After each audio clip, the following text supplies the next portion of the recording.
بعد ما انطرد من بيت أبوه ما بقى إله مكان يرجع له. الشارع كان أقسى من كل شيء، بس مو أقسى من اللي صار وياه. ما كان عنده خيار إلا يروح لبيت خالته، يمكن هناك يلقى حضن أو كلمة تخفف اللي بداخله.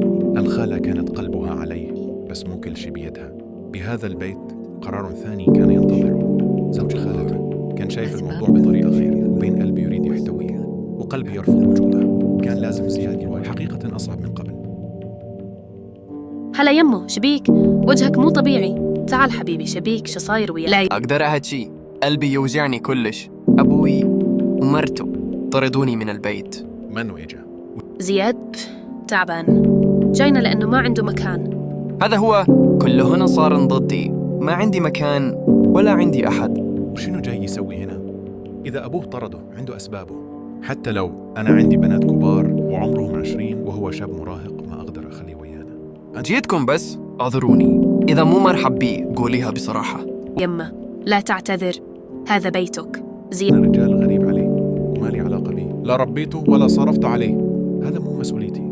خاف على بناتي، ما أقدر أخاطر. هذا ابن أختي، ترى محتاج بس مكان. واضح ماكو مكان إلي حتى هنا.